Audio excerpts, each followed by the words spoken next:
There's a lithium battery pack built to fly in a CubeSat.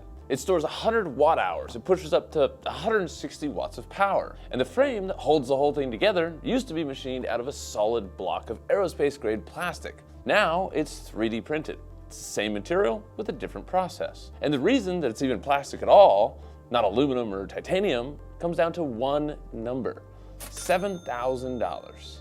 And that's what it costs to put 1 extra kilogram into orbit on a SpaceX rideshare right now. Every gram on that satellite is money, so engineers fight for every single one. This is the story of how industrial 3D printing quietly became the answer.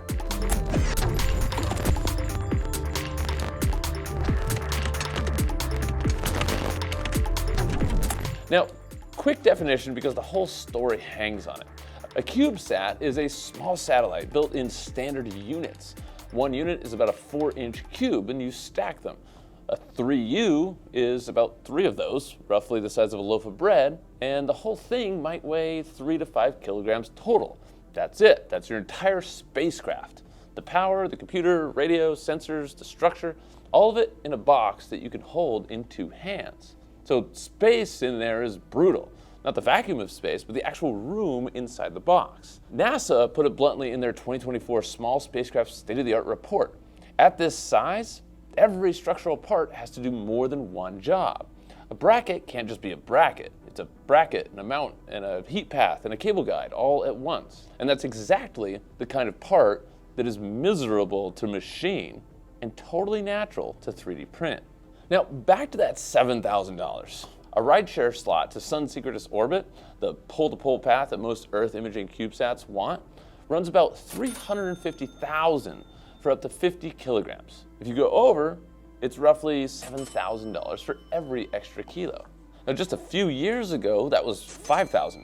SpaceX says to expect it to keep climbing around $500 a kilo every year. So mass isn't just an engineering target, it's a line item that's getting worse over time. It's likely the supply and demand. Now here at Vision Miner, this is a conversation that we have with aerospace teams almost every day. We've got to shave off the grams, we've got to consolidate the parts, and that will create the margin they need to add a sensor or more battery or deployable antenna without blowing past the weight limit. And that's what good additive manufacturing buys you. Not just a lighter part, but room to do more. Now, this is where most internet articles get a little sloppy. You can't just print a satellite out of whatever's on the shelf. PLA off a desktop printer is not surviving space, not even close. Space has rules. Outgassing is one of the big ones. In a vacuum, cheap plastics slowly release a gas, and that gas drifts onto camera lenses and solar cells and it basically ruins them. Now, NASA actually tests for this with a standard called ASTM E595. It sets hard limits on how much gas a material is allowed to give off. Most filaments fail that test instantly. The one that passes, and the one that this whole story is built around, is ULTEM. It's the trade name for a polymer called PEI, or polyetheramide. Aerospace has trusted it for decades now. It handles heat, it barely outgasses, and it carries a flame rating that most plastics can't touch. Now there's 2 grades that matter here. ULTEM 9085 is the classic aerospace workhorse. It's got the UL94 V0 rating, which is the FST rating for flame, smoke, and toxicity, meaning it outgasses very little. They use it in aircraft cabins, but ULTEM 1010 is the stronger one. It's got better heat resistance, better chemical resistance, more tensile strength. So, quick aside on who makes what. So a lot of people think Stratasys makes ULTEM 1010, but it's actually made by Sabic. Stratasys was the first one to print it on a 3D printer. Now, we've been printing it ourselves since 2017, and they call it the strongest thermoplastic they run, but it is harder to print. It doesn't want to stick to the build plate, and you need really high temperatures to really do big parts. Now, the build plate's something we solved a long time ago with our nanopolymer adhesive. Back in 2018, we were trying to get ULTEM and PEEK and PPSU to stick to the plate, and nothing really worked, so we made that. Somebody tossed me a nanopolymer. All right, this stuff, well, we made it for PEEK and ULTEM and all that, but it ended up working on just about everything. If you have a 3D printer and you're tired of anything not sticking to your bed, just go look at all the influencers and people and fans online posting videos of how crazy this stuff works. You heat your bed up, you print your part, you let it cool down, it pops right off. and there's a bunch of videos showing it working a lot better than just about every other product on the market. And that was an accident. We actually did not intend for that, but it works incredibly well, and we still use it every single day. They even use it on Stratasys machines because that allows you to use those build plates over and over instead of only having it work once and then throwing out a $40 plate. But anyway, when you need the best plastic, ULTEM 1010 is right up there at the top. And the gap between regular plastics and ULTEM 1010 isn't just a little bit. It's an entirely different material category. So let's talk about the Pumpkin story. This is really the part that brings it all together. Pumpkin Space, a real company and a real flight part. Pumpkin Space Systems out of San Francisco has been building cube satellites and hardware for such since 2003. One of the longest running suppliers in the business. Over 150 of their CubeSat kits have been delivered, and they're now on the 4th generation. NASA actually lists them by name in that state-of-the-art report as a primary CubeSat structures provider. These guys are not hobbyists. One of their products is the BM2, an intelligent lithium battery module. It's actually the pack that I described at the beginning of the video. It stores up to 100 watt hours and delivers up to 160 watts. Reports its own state of change, and it fits the standard 100mm CubeSat footprint. A module like that runs around $10,000. Now, the frame that holds it together started out CNC machined from solid blocks of ULTEM. It's accurate, but that's very expensive, and there's a long lead time, and you have to wait for every single part.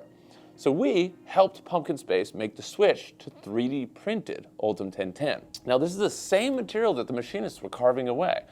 Now it's printed straight into the shape that they need. They chose 1010 over 9085 specifically because more heat resistance, more chemical resistance, more tensile strength, plus that UL94 V0 flame rating, all of which you very much want wrapped around a high energy battery flying in orbit. Now, a multi-week machining cycle, what used to take weeks on a custom block, becomes a part that you can print, hold, and even test in the same week. And that's the whole pitch in one part. I want to clear something up because if you search 3D printed CubeSat, you're going to get a misleading picture. A lot of the famous examples like the KaiSat-2, the Orasat-0, and the GPX-2 satellite that NASA Langley flew, these are real and they're genuinely 3D printed, but they're not FDM, they're SLS. That's selective laser sintering, a totally different process that fuses powder with lasers in totally different machines at much higher costs, a lot of times using a material called wind form. It's a great technology. They did what they did, but it's not filament printing. And for a small team that's trying to bring something like this in-house, that distinction means a lot. High-temp SLS for materials like ULTEM and PEAK is not something you buy off the shelf and run on your shop floor the next week. Industrial FDM, though, definitely is. Now, nylon SLS is a totally different story. That's accessible, and we actually offer some great SLS printers over at visionminer.com/printers. Definitely go check those out if you want SLS. Amazing machines. But when someone tells you that satellites are getting 3D printed, the honest answer is some of it's powder and lasers, and some of it's FDM. They're not the same, but the BM2 battery frame is squarely, entirely on the FDM side. And FDM ULTEM has real space heritage. Around 2014, NASA's Jet Propulsion Lab worked with Stratasys to print radio antenna arrays in ULTEM 9085 for a mission called Cosmic 2. And those antennas reached NASA Technology Readiness Level 6, meaning they were built and proven in a flight-like environment. The mission itself launched in 2019. Real antennas on the outside of a real spacecraft, fully exposed to space. Stratasys solved that printing problem cleanly years ago. They've been the standard in this space for a long time, and that's just is what it is. There's also an 8U CubeSat structure built by a Spanish aerospace firm called Elecnor Deimos, printed entirely in ULTEM by FDM and put through full spaceflight vibration testing back in 2018.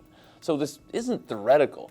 Printed ULTEM has flown many times. The pumpkin battery frame is the exact same idea scaled to the exact problem that CubeSats actually have. For the first time, NASA's 2024 report added a dedicated section just on polymer 3D printing. That's the signal. This category has grown up. Now, the future here isn't fully 3D printed satellites.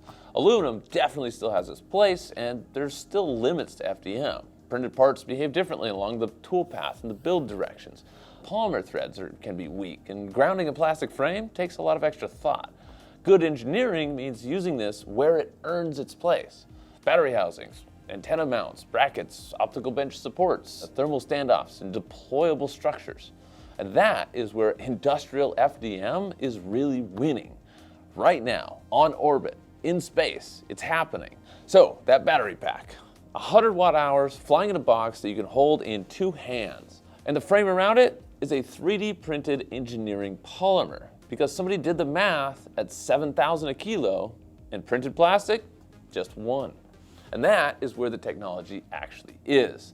Here at Vision Miner, this is what we help engineering teams figure out: which materials, which machines, which processes actually fit the application. On our 22 IDEX right here, we print ULTEM, PEEK, PEI, polycarbonate, carbon fiber nylon, all of the filaments. And on every single spool we sell, we provide full traceabilities, the COAs and the COCs that aerospace teams ask for every time, so you can prove what you want to fly. It all runs on this machine, the 22 IDEX, with a 100 Celsius heated chamber, 500 Celsius nozzles, and a 200 Celsius heated bed for about, well, less than 1/10 of comparable machines. And for parts bigger than you can fit in here or print on here, we've got other machines like the Hilo. So head over to visionminer.com, check out the full machine lineup and our entire engineering polymer catalog, and give us a call, shoot us an email. We're real people here helping people like you figure this kind of thing out every single day. So thanks so much for watching. Have a positive rest of your day, and I'll see you on the next one.